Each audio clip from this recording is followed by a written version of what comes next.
नक्सलवाद पीछे हटते गया, हमने वहाँ विकास के कार्य, तो लोगों को विश्वास बढ़ा और मुख्य धारा में लोग लौटे। नक्सलवाद पीछे हटा, 600 गांव हमने खाली कराया।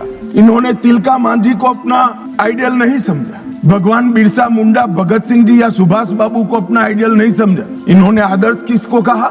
माओ को कहा। शाह जी से पूछना चाहता हूँ, आप ही घोषणा किया था जिस गांव में नक्सल मुक्त होगा उस गांव में 1 करोड़ रुपया हम देंगे।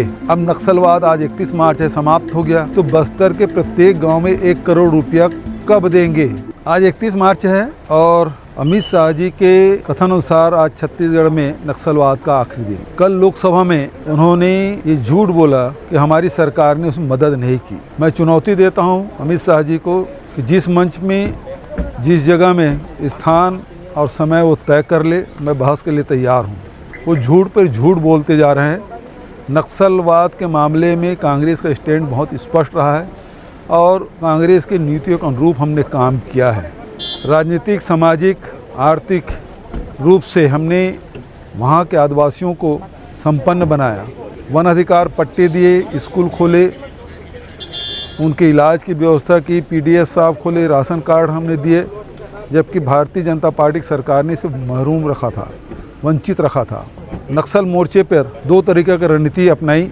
पहली बात है कि विश्वास अर्जित करना, वहाँ के जो बस्तर के वासियों का विश्वास अर्जित करना, और दूसरा, जैसे जैसे नक्सलवाद पीछे हटते गया, हमने वहाँ विकास के कार्य किए, तो लोगों को विश्वास बढ़ा और मुख्य धारा में लोग लौटे। 600 गांव हमने खाली कराया। शाह जी से पूछना चाहता हूँ, आप ही घोषणा किया था जिस गाँव में नक्सल मुक्त होगा उस गाँव में 1 करोड़ रुपया हम देंगे। अब नक्सलवाद आज 31 मार्च है, समाप्त हो गया, तो बस्तर के प्रत्येक गाँव में 1 करोड़ रुपया कब देंगे?